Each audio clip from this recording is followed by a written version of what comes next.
Sylvanus Olympio. CHU Sylvanus Olympio, il y a des gens qui ont passé vidéo, le page j'en ai passé des vidéos. C'est le plus grand hôpital du Togo. Le plus grand hôpital du Togo. Mais vous allez voir dans quel état se trouve cet hôpital. Vous allez voir dans quel état se trouve cet hôpital qui aujourd'hui s'enfonce, se détériore. Et nous, on dit, quand tu vas à l'hôpital, c'est pour aller trouver la guérison. Mais au Togo, quand tu vas à l'hôpital, certainement, c'est pour revenir malade. Et vous allez voir les images. Et voilà. CHU Togo, Sylvanus Olympio. Il ne peut pas bien. Et les Somaliens, oui, c'est comme les Somaliens les réfugiés somaliens. N'enlevez pas l'image pour le moment, gardez ça le plus longtemps quand je fais les commentaires. Ça, c'est une partie du CHU Togo, ça. Les images sont récentes, ça date de cette semaine. On dirait des Somaliens, des réfugiés somaliens qui ont séché leurs habits sur une place. Ça, c'est l'hôpital. Nous sommes à l'hôpital, le plus grand centre hospitalier du Togo, qui a le niveau d'un CHU. C'est ça. CHU Sylvanus Olympio. Mais quoi, les gars, il ne peut pas bien. Et même réfugiés, on ne peut pas mettre à confier. C'est comme un centre des réfugiés là, où des gens. Vous voyez ça? Quand on vous hospitalise ici, vous avez quelle chance de guérir? Regardez l'environnement, regardez le cadre. Nous sommes dans un hôpital, le plus grand du Togo. Regardez l'hôpital. Et des gens vont venir défendre ça. Les gens viendront vous dire, ah, on est en train de construire ci, on est en train de construire ça. Ok, mais si vous êtes en train de construire l'hôpital Afia, que vous gérez comme une structure privée, pourquoi vous ne rénovez pas le CHU Sylvanus Olympio? Parce que la majorité des Togolais se soignent ici. Là-bas, c'est la minorité qui se soigne. La majorité des Togolais, c'est ici qu'ils se soignent. Tous les services compétents, c'est ici qu'ils sont. Regardez le centre, le cœur même du CHU Sylvanus Olympio. Mais pour qu'on dit pas, qu'on dit que les miens, c'est le Togo, il n'y a pas méon. Mais c'est bien. Ça dit que, en termes même d'organisation dans un hôpital, on est incapable d'organiser les gens. Nous, quand on dit on m'a dit pavé founon. Nous, quand on m'a dit grafounaro, on m'a dit polofuno, on m'a dit pavé founon. On m'a dit deux fleurs au refounon. On m'a dit si à calou le fait nous le founon. Pourquoi ils ne peuvent pas faire ça? Pourquoi ils ne peuvent pas faire ça? Et pourtant, le CHU fait de l'argent. Tous ceux qui vont là-bas en consultation payent. Le CHU fait de l'argent. Regardez l'intérieur de l'hôpital. Il faut me balancer la deuxième photo. Là où, je ne sais pas, il y a les services, les couloirs là. Ça, c'est la première photo. Il y en a plein d'autres photos. Et quand vous arrivez, vous allez là-bas tout à l'heure, c'est comme ça que ça se passe.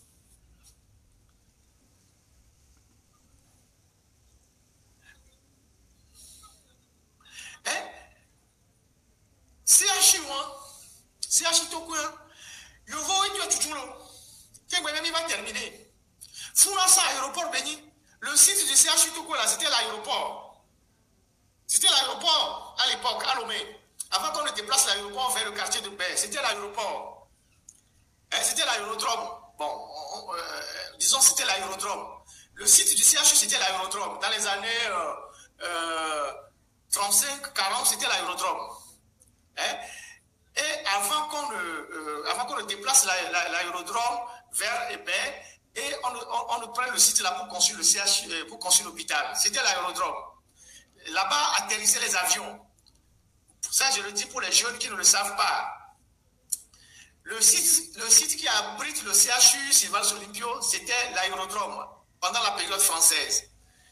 Voilà. Et quand on a déplacé l'aérodrome, quand on a commencé par construire le CHU, construire l'hôpital qui est devenu après le CHU, Tocoin et tout ça.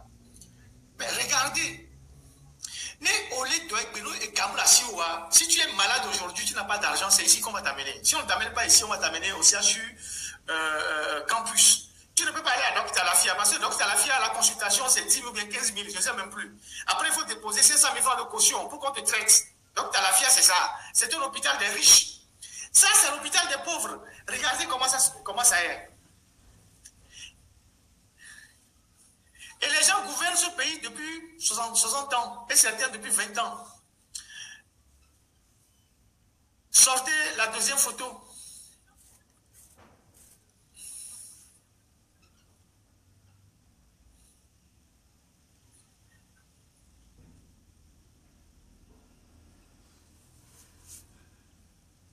Ouais, ils ont juste voulu salir le nom de Sylvanus Olympio en attribuant son nom à ce mouroir. C'est tout ce qu'ils ont voulu faire. C'est tout. C'est tout. C'est pour salir le nom de l'ancien président. C'est tout. Sinon, tout ce qu'ils ont trouvé au Togo, c'est au CHU Sylvanus Olympio. Il faut donner le nom de Sylvanus Olympio. C'est ça. Donc, la technique va nous balancer la deuxième photo du CHU Togo. Vous allez voir ce que c'est. Vous allez voir ce que c'est que notre pays. Et je ne sais pas quelle fierté nous avons à défendre des gens qui sont incapables d'équiper nos hôpitaux, nos centres de santé. Je ne sais pas quelle fierté on a à défendre des gens comme ça. Et des gens, ils meurent tous les jours pour un oui ou un non. Non, quand on dit les gamins là, on la coup. On m'a dit, donc, il a la fille, parce que donc, il a la fille à. Voilà les couloirs de Tokoé. Vous voyez comment les gens sont couchés par terre. Cette photo, elle est récente. Vous voyez comment les gens sont couchés par terre. Les gens qui suivent les malades, vous voyez comment ils sont couchés par terre. Par terre. Et comme maintenant, à Zipé qui dit à mon âme, non, toi, tu n'es pas, mais attends, tu n'es pas malade, il n'y en a pas. Vous voyez comment les gens sont couchés par terre? Nous sommes à l'hôpital, le plus grand centre hospitalier du Togo. Regardez. Et on va vous montrer après les images d'un pays en guerre comme la RDC. Regardez.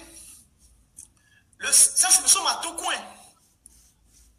Voilà. Miracle. Amour les diaspora, mais le Yovodé, ils ont les meilleurs soins au monde. Ils savent comment les hôpitaux sont à l'extérieur. Ils vont défendre ça. Mais quoi les gens vont défendre ça. Les gens vont dire non, non, que le gouvernement fait des efforts. Un gouvernement ne fait pas des efforts. Un gouvernement est là pour donner des résultats. Le gouvernement, ce n'est pas une ONG pour faire des efforts. Un gouvernement est là. Les populations mettent de l'argent à la disposition du gouvernement, c'est ça qu'on appelle les impôts et les taxes. Et le gouvernement doit donner des résultats. C'est les ONG qui font des efforts, c'est les associations qui font des efforts. Un gouvernement perçoit l'impôt, les taxes, il fait une loi de finances, il a des objectifs, il doit avoir des résultats. Un gouvernement ne fait pas d'efforts. Un gouvernement, ce n'est pas une ONG. Mais pourquoi on dit mais pourquoi on fait que tout le temps, on a soin là, mais pourquoi on a l'animant?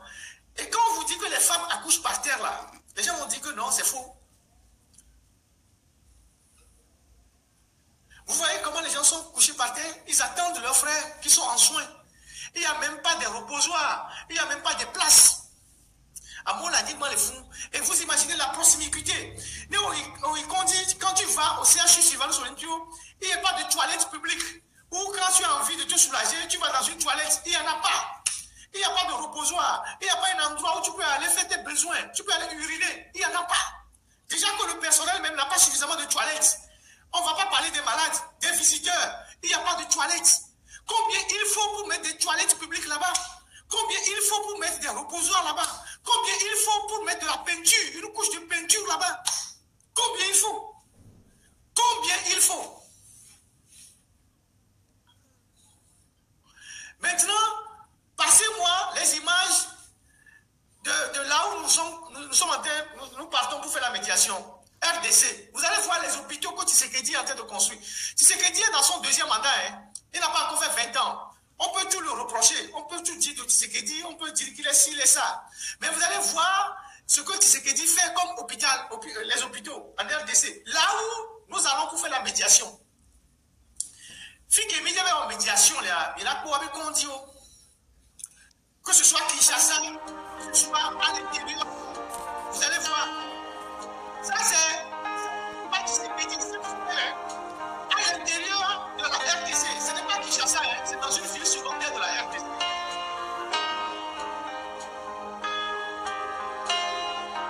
Le son. Mais ça vient d'être brûlé. Cette semaine qui vient de finir, à l'intérieur du pays, ce n'est pas dans la capitale, hein, à l'intérieur du pays, à l'RTC, là où nous partons en médiation. Le son. Congo et Walo. Congo. Il est pas couloir il est pas Romea. Vous voyez dans les salles, ça c'est en RDC, là où nous partons gaspiller l'argent pour faire la médiation. Et c'est un hôpital qui est baptisé hôpital Tshisekedi, qui vient d'être inauguré par Tshisekedi cette semaine. C'est cette semaine hein, qui est sur 50 hectares. C'est un hôpital qui est sur 50 hectares environ, inauguré par Tshisekedi. Cette semaine, à l'intérieur du pays, avec tout le plateau technique, tout. À l'intérieur du pays, voilà, équipé, tout. Cette semaine, c'est inauguré cette semaine, avec plusieurs blocs opératoires. Tout est nickel. C'est là où nous partons en médiation. Il faut nous mettre en médiation. Mais, voilà l'hôpital. Voilà l'hôpital, environ 40, 45, 50 hectares. C'est tout l'hôpital, ça. Inauguré cette semaine par Étienne, pas Étienne, comment il s'appelle Tshisekedi, le fils. Voilà. Ces gens sont en guerre. Hein.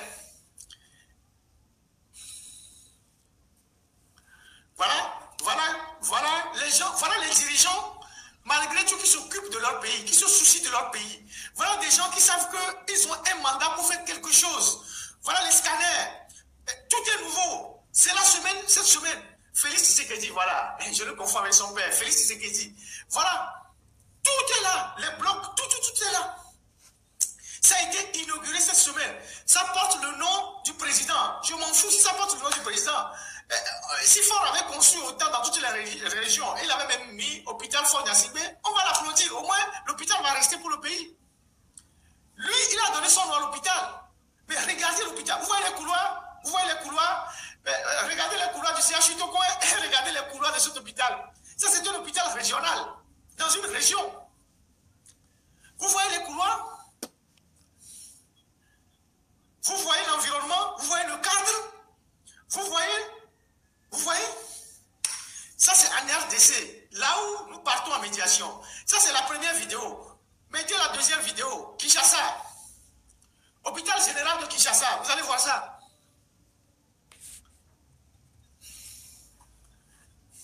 Hôpital général de Kinshasa. Vous allez voir ça. Nouvellement construit. Toujours par Félix Tshisekedi.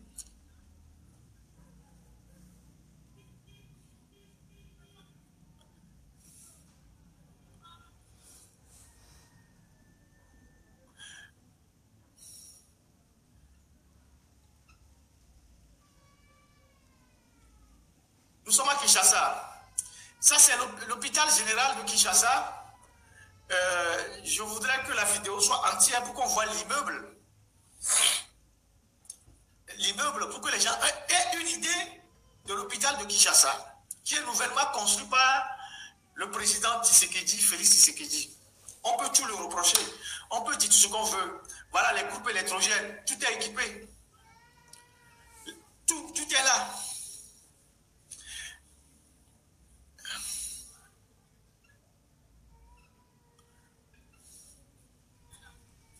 Ici, je pense que c'est la vidéo de... Non, ça c'est l'hôpital régional. Il faut remettre la vidéo de Kinshasa, s'il vous plaît. Ça c'est l'hôpital régional. Remettez la vidéo de Kinshasa. Ça c'est l'hôpital qu'on vient de voir. C'est bien de l'avoir mis en gros caractère. Mettez la vidéo de Kinshasa. Ça c'est un hôpital régional. Mettez la vidéo de Kinshasa. Et cet hôpital a été fraîchement inauguré cette semaine. par Félix Tshisekedi. Et ça a été diffusé à Mondovision. Tout le monde a vu ça. Voilà. Mettez la seconde vidéo, celle qui est de Kinshasa.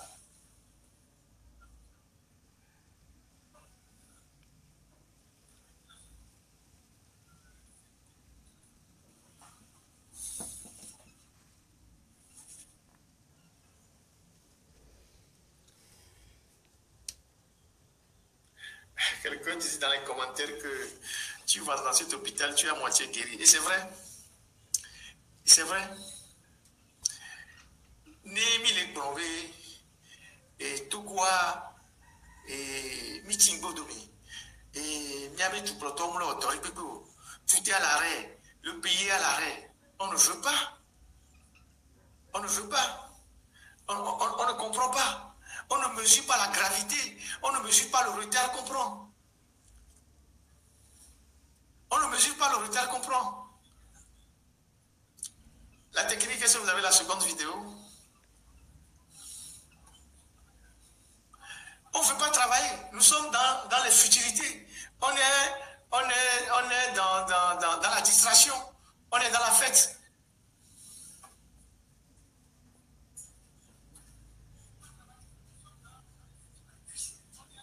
Ah ouais, donc la technique ne peut pas... Est-ce que vous pouvez mettre la vidéo du Bénin?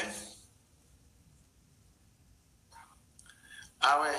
Donc, voilà. Donc, je vous fais économie des autres vidéos parce que la technique n'arrive pas à me les balancer. C'est pas grave, ça arrive. Mais voilà là où nous partons pour faire la médiation. Là où nous partons dilapider un peu de ressources qu'on a pour faire la médiation. Là où nous partons pour aller réconcilier les gens. Pendant ce temps, chez nous, nous sommes incapables de doter notre pays d'infrastructures pour permettre aux populations de se soigner. Nous partons en médiation. Pendant ce temps, nous avons des gens qui sont en prison, qu'on refuse de libérer. Les Omolou Jean-Paul, les jeunes de Tigre Révolution, les jeunes le jeune Affection.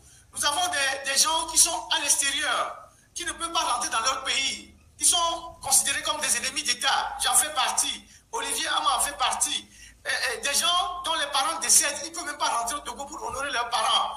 Tigbi Achadam ne peut pas rentrer. Et Kofi Yamia ne peut pas rentrer. François Boko ne peut pas rentrer. Plein de Togolais de la diaspora ne peuvent pas rentrer au Togo aujourd'hui au risque d'être jetés en prison. Pendant ce temps, nous sommes les grands médiateurs ailleurs. Nous avons notre propre frère en prison depuis 15 ans. On refuse de le libérer. Mais on veut jouer aux bons offices ailleurs. C'est ça le système de dictature qui essaye d'utiliser de faire de la distraction, parce que depuis quelques jours, vous allez voir des journaux comme les Jeunes Afrique, tout ça, petit, Fon Yassimbe est désigné médiateur en RDC, tout ça. Pendant ce temps, dans son propre pays, il est incapable d'être en paix avec les membres de sa propre famille, d'être en paix avec ses compatriotes, d'être en paix avec des gens qui n'ont pas la même opinion que lui. Des gens aujourd'hui sont à l'extérieur, quand ils ont un décès, ils ne peuvent pas rentrer. Quand ils ont un problème de famille, ils ne peuvent pas rentrer. Quand ils ont des problèmes, ils ne peuvent pas rentrer. Parce qu'un seul individu en a décidé ainsi. Et nous voulons rester là, les bras croisés, et dire oui, le Togo va bien. Tout se passe bien. Il n'y a pas de souci.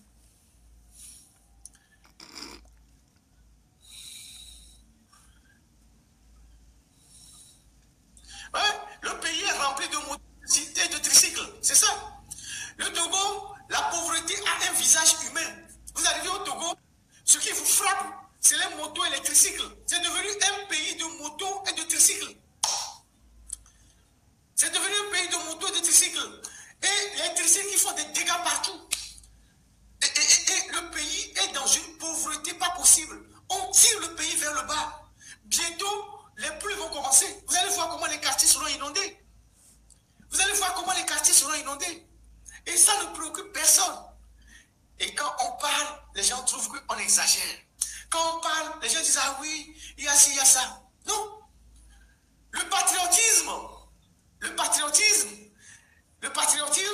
c'est aussi se mobiliser pour plus de justice, sociale, pour la libération des prisonniers, pour plus de la lutte contre la corruption. C'est ça aussi le patriotisme.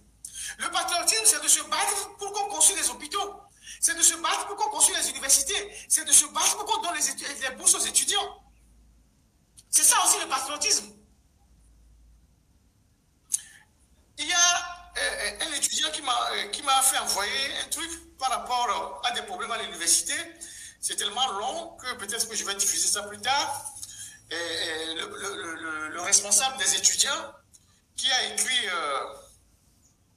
au président de l'université par rapport à des problèmes qui se passent au campus universitaire. Et les étudiants togolais, moi je vous dis, hein, vous avez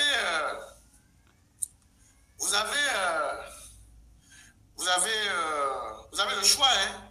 Vous avez le choix de vous taire